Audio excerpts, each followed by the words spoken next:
అధ్యక్ష, ఈరోజు గౌరవ ముఖ్యమంత్రి శ్రీ రేవంత్ రెడ్డి గారు సభలో ప్రవేశపెట్టినటువంటి మన్మోహన్ సింగ్ గారి సంతాప సభ తీర్మానం కానీ, అదేవిధంగా వారికి భారతరత్న ఇవ్వాలన్నటువంటి ప్రతిపాదనను బలపరుస్తూ వారు తెలంగాణ ఏర్పాటులో మన్మోహన్ సింగ్ గారి సేవల్ని దేశం మొత్తంలో ఉన్న 29 రాష్ట్రాల్లో మనం చర్చించుకోవడం కానీ, వారి పట్ల ఒక సహృద్భావమైనటువంటి ప్రేమ ఆప్యాయతతోటి మరి వారికి నివాళులర్పిస్తూ వారికి భారతరత్న ఇస్తూ హైదరాబాద్లో ఫైనాన్షియల్ డిస్ట్రిక్ట్లో విగ్రహం ఏర్పాటుతో పాటుగా ఒక స్మారక కార్యక్రమాన్ని కూడా నిర్వహించే విధంగా తీసుకుంటూనే ప్రతి సంవత్సరం కూడా వర్ధంతి జయంతిని అధికారికంగా నిర్వహించే కార్యక్రమం తీసుకుంటున్నందుకు ముఖ్యమంత్రి గారు ధన్యవాదాలు చెప్తూ ఈ సభలో మాట్లాడిన మిగతా సభ్యులందరికీ కూడా ఈ సందర్భంగా మన్మోహన్ సింగ్ గారు వారితో 5 సంవత్సరాలు 15వ లోక్సభలో నేను, నాతో పాటు ఈ సభలో ఉన్నటువంటి గౌరవ సభ్యులు వివేక్ గారు, రాజగోపాల్ రెడ్డి గారు కూడా పనిచేసే అవకాశం కలిగింది అధ్యక్ష. అది మా అదృష్టంగా భావిస్తాను. ఎందుకంటే మేము ఆ రోజు యువకులంగా 2009లో 15వ లోక్సభలో అడుగుపెట్టినప్పుడు వారికి అప్పటికే మొదటి యూపీఏ 5 సంవత్సరాలు ప్రధానమంత్రిగా ఈ దేశంలో అనేకమైనటువంటి సంస్కరణలు, అనేకమైనటువంటి చట్టాలు తీసుకొచ్చి అప్పటికే ప్రభుత్వంలో తెలంగాణ ఆ రోజు ఉమ్మడి ఆంధ్రప్రదేశ్ నుంచి 42 ఎంపీలలో 33 మంది ఎంపీలను ఇవ్వడంతో దానికి ఆ సందర్భంలో జరిగిన అనేక కార్యక్రమాల లోపల పాల్పంచుకునేటువంటి అవకాశం దొరికింది అధ్యక్ష. అందరూ అంటారు ప్రధాని మన్మోహన్ సింగ్ గారు మాట్లాడరని, కానీ వారు చేసిన అంశాల గురించి ఈరోజు ప్రపంచమంతా మాట్లాడుకునే విధంగా వారి యొక్క కార్యక్రమాలు ఉండే అధ్యక్ష. వారు పంజాబ్లో ఆనాడు ఉమ్మడి భారతదేశం అవిభాజ్య భారతదేశం లోపల పంజాబ్లో పుట్టి 1932 సెప్టెంబర్ 26 నాడు జన్మించిన తర్వాత మరి పంజాబ్ యూనివర్సిటీ నుంచి పట్టా పొందడం కావచ్చు, లేదా ఆక్స్ఫర్డ్ యూనివర్సిటీ నుంచి డిఫిల్ పొందడం కావచ్చు, వారు అదేవిధంగా అనేక రచనలు చేయడం కూడా చేసి విభజన సందర్భంగా ఉర్దూ మాధ్యమం ద్వారా తన ప్రాథమిక విద్యను పూర్తి చేసి మరి ఎకనామిక్స్లో BA పూర్తి చేసి 54లో పోస్ట్ గ్రాడ్యుయేషన్ చేసినటువంటి మన్మోహన్ సింగ్ గారు మరి అనేక సందర్భాల లోపల ఆర్థిక పరంగా మరి కేంబ్రిడ్జ్ యూనివర్సిటీ నుంచి కావచ్చు, లేకపోతే వారికి పెళ్లి అయి 1958లో శ్రీమతి గురుచరణ్ కౌర్ గారిని పెళ్లి చేసుకొని వారి 3 కుమార్తెలుగా వారికి సంబంధించినటువంటి ప్రత్యేక వ్యక్తిగత జీవితాన్ని కూడా అనేక సందర్భాల లోపల ఈ దేశ ఆర్థిక సంస్కరణల సందర్భంగా ఎక్కువ దీనికే సమయం ఇచ్చినటువంటి పరిస్థితి సార్. 1963-65 పంజాబ్ విశ్వవిద్యాలయం ఆర్థిక శాస్త్రంలో ప్రొఫెసర్గా పనిచేసి, ఎందుకంటే ఇవన్నీ కూడా మనం ఈరోజు ఈ సభలో వారి గురించి వారు ఏ విధంగా పైకి వచ్చినారని చెప్పుకోవడానికి వారి విద్యాభ్యాసం కావచ్చు, దాని తదుపరి రిజర్వ్ బ్యాంక్ గవర్నర్గా 82 నుంచి 85లో పనిచేసినటువంటి సందర్భం కావచ్చు, ఆర్బీఐ యాక్ట్లో కొత్త చాప్టర్ ప్రవేశపెట్టినటువంటి విషయం కావచ్చు అధ్యక్ష. అదేవిధంగా బ్యాంకర్ల అనేక సంస్కరణలు చేసినటువంటి వ్యక్తిగా ఆర్బీఐ గవర్నర్గా పనిచేసే అనుభవం తర్వాత మరి మా జిల్లాకు సంబంధించి తెలంగాణ ముద్దుబిడ్డ అయినటువంటి పివి నరసింహారావు గారి హయాం లోపల మరి ఆర్థిక మంత్రిగా బాధ్యతలు చేపట్టినటువంటి విషయం కావచ్చు, ఆ విధంగా అనేకమైనటువంటి కార్యక్రమాలు చేపట్టినటువంటి మన్మోహన్ సింగ్ గారిని సందర్భంగా జ్ఞాపకం చేసుకోవడం అధ్యక్ష. వారి హయాంలో ముఖ్యంగా 2004 నుంచి 2009తో పాటుగా 2009 నుంచి 14 దాకా ఆహార భద్రత చట్టం తీసుకొచ్చినాడు. దానికి భూసేకరణ చట్టంతో పాటుగా స్ట్రీట్ వెండర్స్కు సంబంధించి కావచ్చు, అదేవిధంగా ఓబీసీ పార్లమెంటరీ కమిటీని ఏర్పాటు చేసినారు అధ్యక్ష. ఇందులో ఓబీసీ పార్లమెంటరీ కమిటీ సభ్యుడిగా, ఆహార భద్రతకు సంబంధించిన సభ్యుడిగా అనేక రకాలుగా వారితో కలిసి పనిచేసేటువంటి అవకాశం వచ్చింది. ఆ సందర్భంలో దేశం మొత్తం మోడల్ స్కూల్స్ వ్యవస్థను ఏర్పాటు చేసిన అధ్యక్ష. మన రాష్ట్రంలో ఆ రోజు 1142 మండలాలు ఉంటే 340 మోడల్ స్కూల్స్ వచ్చినాయి. ఒక్కొక్కటి 4 కోట్ల రూపాయలతోటి. నా కరీంనగర్ పార్లమెంట్ నియోజకవర్గంలో 31 మండలాలు ఉంటే 29 మోడల్ స్కూల్స్ తెచ్చుకోగలిగినాం ఆ రోజు. ఆ విధంగా మోడల్ స్కూల్స్ వ్యవస్థను వారికి అంతకుముందు పివి నరసింహారావు చెప్పినటువంటి నవోదయ విద్యాలయాలు, కేంద్రీయ విద్యాలయాలు ఏ విధంగానైతే తీసుకొచ్చినారో మరి మన్మోహన్ సింగ్ గారు హయాం లోపల మోడల్ స్కూల్స్ వచ్చి అవి జూనియర్ కాలేజ్ దాకా వచ్చి ఈరోజు విద్యకు సంబంధించి ప్రతి మండల కేంద్రంలో ఒక విద్యను అందించేటువంటి విధంగా ఎదిగినాయి అధ్యక్ష. ఇక ఆర్థిక మంత్రిగా వారు తీసుకున్నటువంటి అనేక అంశాలు తీసుకుంటే 5 సంవత్సరాలు 91 నుంచి 96 దాకా మైనార్టీలో ఉన్నటువంటి ప్రభుత్వానికి సంబంధించి మరి పివి నరసింహారావు గారి యొక్క సంస్కరణలు ఆర్థికంగా ఏ విధంగా ఉండే, భారతదేశం ఏ పరిస్థితి నుంచి ఏ పరిస్థితి దాకా తీసుకొచ్చినారు అనేటువంటి మాట ఇప్పుడున్నటువంటి సభలో ఉన్నటువంటి వక్తలు అందరూ కూడా మాట్లాడినారు. ఆ రోజు ఉన్నటువంటి పరిస్థితులలో మరి మనం వాస్తవంగా మీరు మంత్రిగా ప్రమాణ స్వీకారం చేయడానికి రావాలని పివి నరసింహారావు గారు పంపితే వారంతా సీరియస్గా తీసుకోకపోతే మరి మన్మోహన్ సింగ్ గారిని పివి నరసింహారావు గారు ఆదేశించి మంచి బట్టలు వేసుకొని మీరు ఆయనకి రావాలని చెప్తే అప్పుడు వారు ఆ ప్రధానమంత్రిగా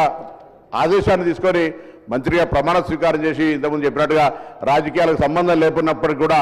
ఒక నిపుణుడిగా ఆర్థిక నిపుణుడిగా ఈరోజు ఈ కార్యక్రమాలు తీసుకొచ్చినటువంటి మన్మోహన్ సింగ్ గారు మనకు ఆర్థిక మంత్రిగా దాని తదుపరి ప్రధానమంత్రిగా అయినటువంటి సందర్భం లోపల మరి ఈరోజు మనం అందరం జ్ఞాపకం చేసుకుంటా ఉన్నాం. ఈ సందర్భం లోపల ఇంతకుముందు ముఖ్యమంత్రి గారు చెప్పినట్టుగా ఎస్పీజీ అయితే ఒక గ్లోబలైజేషన్ తీసుకొచ్చినటువంటి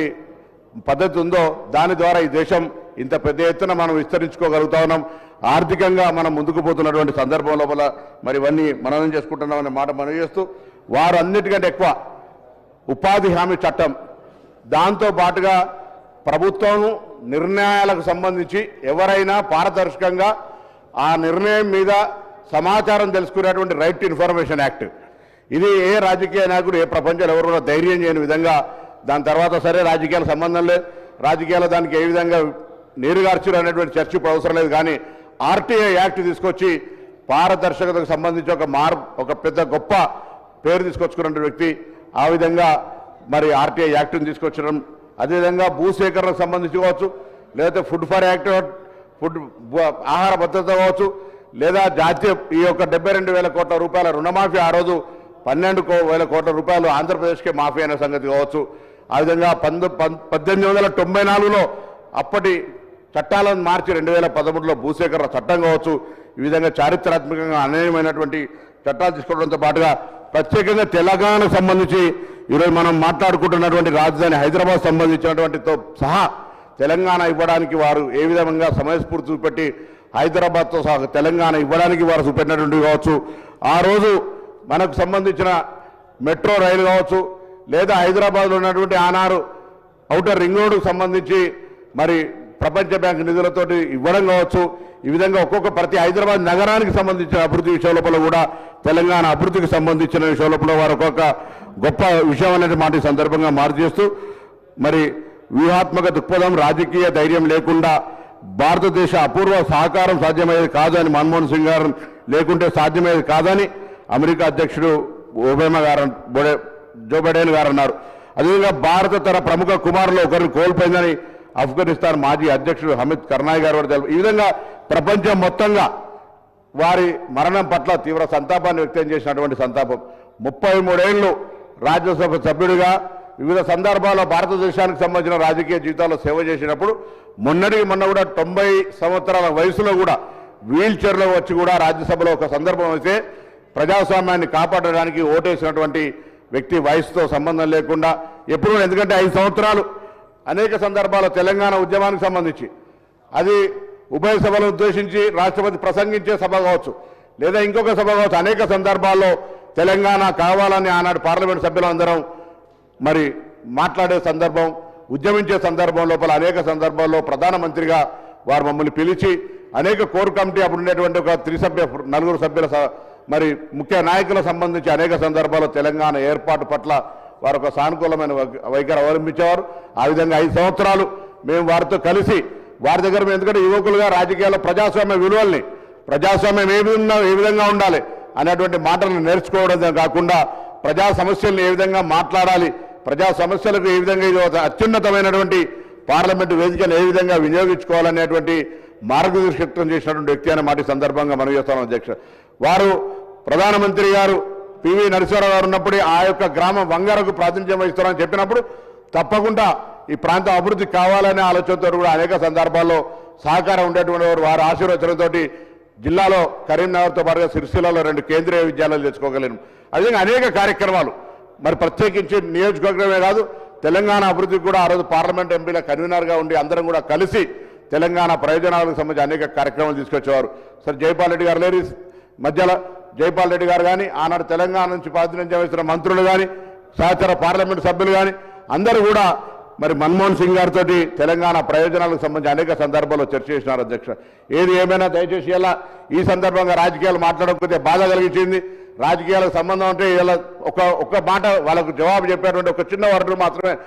సంస్కారం లేక నమస్కారం చేస్తే ప్రతి నమస్కారం చేయని వాళ్ళు కూడా ఉన్నటువంటి వాళ్ళు ఇలా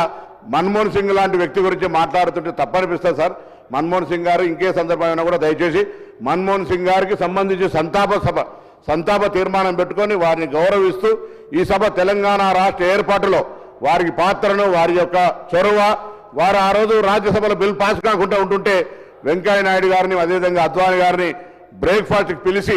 ఈ తెలంగాణ బిల్లు ఏర్పాటు ఆవశ్యకత ఉన్నది, రాజ్యాంగ సవరణలు చేస్తే తిరిగి పార్లమెంటుకు పంపాల్సి వస్తుంది, ఇబ్బంది అవుతుందని చర్చల ద్వారా పోయి పార్లమెంటులో ఒక ప్రకటన చేసి తెలంగాణ ఏర్పాటు కొరకు ఒక బాధ్యత నిర్వహించినటువంటి వ్యక్తి సందర్భంగా మనం జ్ఞాపకం చేసుకోవాలి. అటువంటి వ్యక్తికి సంబంధించిన రాజకీయాలు ఎన్ని ఉండొచ్చు, దీని తదుపరి మళ్ళీ అనేక రకాలుగా రాజకీయ ఫోరాలలో మాట్లాడుకుంటాం కావచ్చు. కానీ ఇవాళ తెలంగాణ ఏర్పాటుకు సంబంధించి ఆనాడు ప్రధానమంత్రిగా ఒకవేళ తను సముఖంగా లేనట్టయితే తెలంగాణ రాష్ట్రం ఏర్పడేది కాదు అనే అంశాన్ని మనందరం కూడా మరవద్దు అనే మాట సందర్భంగా మనం చేస్తూ తప్పకుండా తెలంగాణ ఏర్పాటుకు సంబంధించినటువంటి బాధ్యత కావచ్చు లేదా ప్రధానమంత్రి మన్మోహన్ సింగ్ గారు మౌనంగా ఉంటూనే